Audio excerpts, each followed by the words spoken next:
Gangster दुल्हन का काला सच उजागर हो गया। 4 शादियां, रेप केस और करोड़ों की वसूली। कानपुर पुलिस ने दिव्यांशी नाम की उस महिला को गिरफ्तार कर लिया है जिसने प्यार, भरोसा और शादी को हथियार बनाकर 2 दरोगाओं और 2 बैंक मैनेजरों को अपने जाल में फंसाया। एसआईटी की 1 साल लंबी जांच के बाद खुलासा हुआ कि दिव्यांशी एक संगठित ठगी नेटवर्क चलाती थी। शादी और रिश्ते का झांसा देने के बाद वह हर बार रेप का मुकदमा दर्ज कराकर लाखों की वसूली करती थी। उसके खातों में करोड़ों रुपए के संदिग्ध लेन देन भी मिले हैं। पुलिस के मुताबिक दिव्यांशी ने 4 शादियां की, 2 दरोगाओं से और 2 बैंक मैनेजरों से। चारों मामलों में उसका एक तरीके जैसा काम था। पहले प्यार, फिर भरोसा, फिर शादी और रिश्ते का वादा और अंत में रेप का मुकदमा, जिसके बाद पीड़ितों से मोटी रकम लेकर समझौता करना। पहला शिकार अगर बात करें तो दरोगा प्रेमपाल पुष्कर था। मेरठ में दिव्यांशी की मुलाकात दरोगा प्रेमपाल से हुई, नजदीकियां बढ़ी, शादी हो गई। कुछ महीनों बाद प्रेमपाल पर रेप का केस दर्ज हुआ। बाद में उसने एसआईटी को बताया कि दिव्यांशी ने समझौते के नाम पर उससे बड़ी रकम ली है। 2 मैनेजरों के साथ भी वही खेल हुआ। आशीष राज और अमित गुप्ता को भी दिव्यांशी ने भावनात्मक सहारा देने के नाम पर रिश्ते में फंसाया। दोनों पर रेप केस दर्ज हुए। दोनों से समझौते के नाम पर लाखों रुपए वसूले।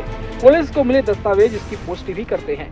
चौथा पति भी ट्रैप हो गया। दरोगा आदित्य कुमार ने परतें इसकी खोली हैं। देखिए, मुकदमा लिखा गया था और पिछले महीने में इनके मुकदमे लिखे गए थे। जिस सब इंस्पेक्टर ने मुकदमा लिखाया है उससे भी मेरी बात हुई, विवेचना इसकी हो रही थी। उसका आरोप था कि मेरे से उसकी ये 4थी शादी थी। मुझे डाउट हुआ शादी के बाद की इसके व्यवहार में, बाकी चीज़ों में। तो मैंने इसके अकाउंट को चेक किया तो अकाउंट में पैसे वगैरह निकले। काफ़ी पैसे हैं, करोड़ों में पैसे हैं। डिटेल जब बात हुई तो इसको ब्लैकमेल किया जाने लगा और डिटेल जब इसकी हुई तो इसके खिलाफ मुकदमा लिखा गया मेरठ में। वहाँ पे इसके मुकदमे को ख़त्म हुआ। प्राइमरी जब इस खुद जो वादी है मुकदमे का सब इंस्पेक्टर, उन्होंने जब जाँच की तो पता चला कि 4 मुकदमे पहले भी इस लेडीज़ ने लिखाए थे डिफरेंट टाइम पे।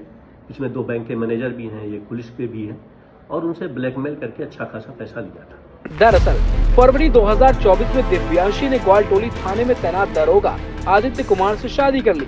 कुछ समय बाद आदित्य ने देखा कि उसके खाते में बड़ी रकम प्रेमपाल के खाते में जा रही है। शक गहराया तो आदित्य ने खुद अपनी पत्नी की जांच शुरू कर दी।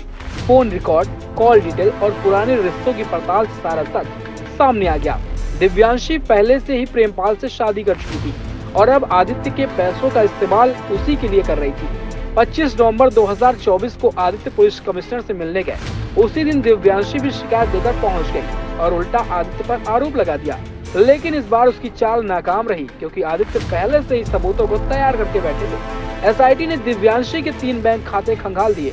करोड़ों रुपए के लेन देन, कई पुरुषों से वसूली, फर्जी विवाह, झूठी FIR, CCTV chat, call record जैसे पुख्ता डिजिटल सबूत मिल गए।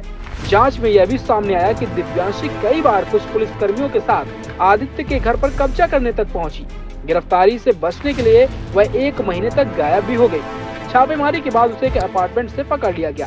एक गैंग है जो जिस तरीके से किसी को फांस लेना और फिर उसके बाद उसको ब्लैकमेल करना। इससे भी डिमांड की गई थी पैसे की, इसने पैसा नहीं दिया। इसका ये भी कहना है कि मैंने 2 बार सुसाइड के लिए भी बहुत डिस्टर्ब हो गया।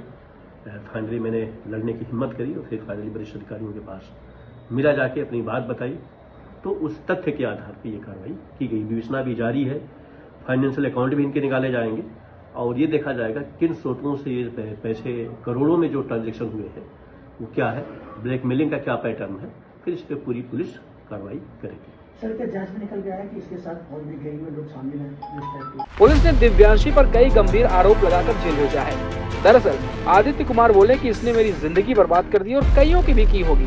इस महिला के कई पुलिस अफसरों से संबंध है। यह अकेली नहीं, पूरा गैंग है।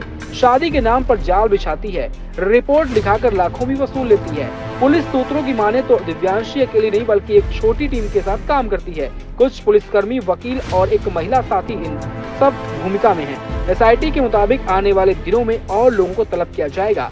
पुलिस फिलहाल इस पूरे नेटवर्क को शादी, ठगी और गैंग का एक संगठित अपराध बता रही है।